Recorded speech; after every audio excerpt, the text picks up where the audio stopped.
All right, good morning, everybody. House of Prep. My name is Jerry. I hope you all are doing well. I'm here in Tennessee, just outside Nashville. Today is Thursday. This is the day that we do go over our grocery run. We talk about how our local stores are in the different regions. So make sure you go into the comments. Don't forget to put in your update and then come back later and you can kind of read everybody else's updates. Kind of see what's going on around the nation, especially with all the power outages and all the storms, the winter storms coming through. Man, it really affected the grocery stores. I've been getting tons of emails and such from different people, some of our subscribers. So I'm definitely going to be going over some of the emails. And I wanted to talk quickly about my local stores. My two major ones that I have are Kroger and also Walmart. And I've been into both, and we've had two sets of storms come through, and it's absolutely amazing once the storms start hitting and things are hitting the fan per se, and people go in and clear out the shelves. My local stores, I went into Walmart again yesterday just to kind of check things. I did pick up some items, but I tell you what, all the fresh meats, the meats that are wrapped and things, they're gone. They don't have any of the hamburger meats. They don't have any of the chicken breast, the whole chickens. They didn't have any of the beefs, like the steaks. They had no steaks whatsoever, no hamburger meat, I said. They did have some hams.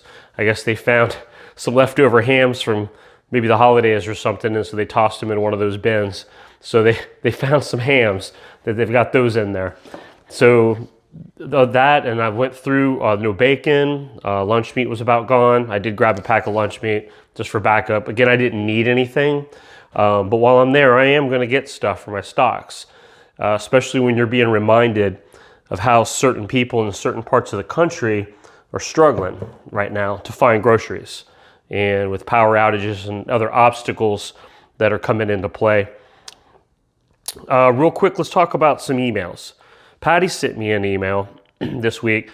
She works in South Carolina and all the sister stores out through there in Georgia. She said she took 12 hours just 2 days ago and spent her whole day hanging price increase tags. Price is going up, folks. Price increases are happening. Some people don't notice them. Some people say, our prices are exactly the same as they've always been. Well, you're lucky. If you have an area that just has zero price increases on anything, I'm hearing different things. She said that baking goods, pet food, fresh produce, wines all took the largest hits of the price increases, and she is dreading seeing the future ones that are coming from things that she's hearing. Dave sent me an email. The Kroger's in Texas, he sent some pictures of that. The emergency lights were on. People were bundled up and jamming the aisles. The pictures, no food. All the items down in there in Texas, the stores are struggling. He also sent me a video from Texas as well, that there are only a few stores even opening, and the ones that are have long lines, and they showed the video footage of long lines going down for a couple blocks of people trying to get in, and they were saying that no restocking, no shipments were immediately coming in. So to me, the people that are in the end of that line, by the time they get up there, I don't think there's going to be anything left. That's just, my opinion. So also one from Anna over here in West Tennessee, and Anna said that over there, and she sent pictures that the meats, the freezers, the produce, the eggs, the sodas, just everything just gone. People just running around panicking, buying up everything. So I went to my store, and when we run out of something or in a jar, we throw it away, like example mayonnaise. So we throw it in the trash. We immediately go over to the list, we write it down.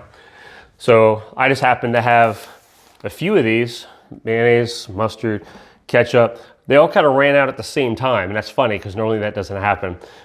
This is weird to me. But so we did this, we got these. They said the store did have these things. People, I think, were mostly focused on what are we cooking for dinner type stuff. So I saw people standing at the freezer aisle saying, well, this is all that's left. I guess this is what we got to choose from. So again, as preppers, we already have that stuff backed up. I came home and I was telling my wife about it. And then I reminded her all the things we had in the freezer, because we're like, what are we going to have for dinner tomorrow night and this and that. And, I said, well, we've got plenty of food. So it's nice to be able to go into a store and not worry that they didn't have what you needed so you could cook your meals.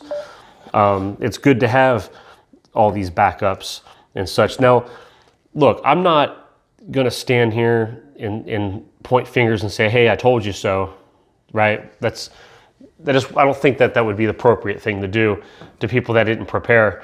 I will, however, say this is a learning moment. This is a learning opportunity. I mean, think about it. In Texas and around the areas, millions of people without power for days now. I believe some might be coming back online, hopefully today. But just think about, all the different people then with kids, with families, with elderly, people that have had no power and it's freezing cold and it's ice and snow. And, that's not fun. It's not a good time to be dealing with that stuff. And if you didn't prepare with anything, you had no heat, you didn't have any backup generators, you didn't have any backup heating supplies, you're kind of in a pinch. And you're kind of just leaving yourself open for the world around you. And you're not independent. You're very, very dependent on other people in the process and the supply chains and the manufacturers. You're dependent upon everybody to survive. So let's use this as a learning opportunity for folks that might be brand new preppers or people that may have said, hey, I am starting today. If you're one of those, welcome. And I pray and hope that you start watching videos and you start learning these things. Things that I'm just pulling in and out of here, they're just examples of things that we try to grab and prep. And I like to do these Thursday videos, like when you're able to find something you've been looking for a while and all of a sudden it appears like that. We come in and let's just grab those. We're prepping those, okay? Because that's some things my wife likes and such. When I'm going through my preps, it's nice, especially on weeks like this where you're kind of snowed in and you can't really go out and do things. And, it's one thing to have chips and cookies or things, but, having different little other alternative snacks when you're around the house, having some of these prepped up in cans, they stay for a long time and you get some boiled peanuts and the family likes these. If you're running to the store, one place that people fail to remember is the camping section. So I like to grab a couple of these from time to time and just kind of add these to my long-term storage preps. These here, they're Mountain House and, they're like $8 so a piece. And one can feed one hungry person or one can feed two people. So it's one of those you just buy, grab, forget.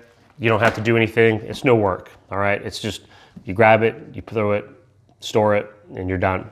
So again, camping section, if you're looking for something and the store's out, well, make sure you check that aisle because you don't know.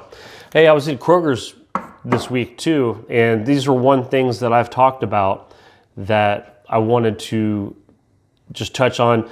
I have not tried this one yet. These are the Glory Foods. I don't know if you remember my older video around the holidays. I was showing you some of the stuff in my mom and dad's pantry, and I hadn't tried the cream style skillet corn yet, so I'm super excited. We might pull this out tonight and eat. And then they had the black eyed peas, which we like those, and we're going to try those soon too.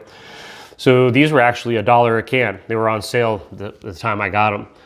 And we talked about that being forced to buy stuff when they're not on sale, that stinks sometimes because, we like to watch our budget.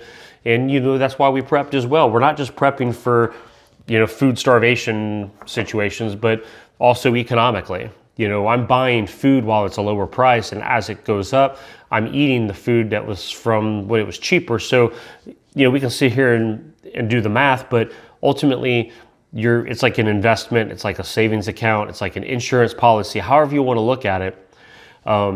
Doing these once a week, it gives us the opportunity to share.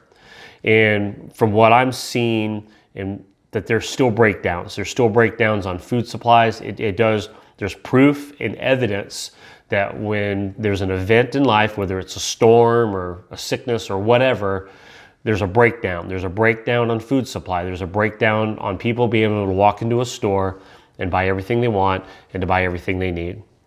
So don't knock it, okay? This is about preparedness. This is about being self-sufficient and being independent from the system, and to be able to feed yourself, your family, your kids, and that's it. And I hope that you guys are having a safe, warm week. I know it's cold outside, and I know that some of you are still snowed in and iced in. Hey, look, those without power and such, we pray for you. Again, this is not in any means a knocking on you video. This is just something that's an encouragement so that, hey, it's time to get serious and understand that life does throw curveballs. So you all take care, and I will catch you guys later this week.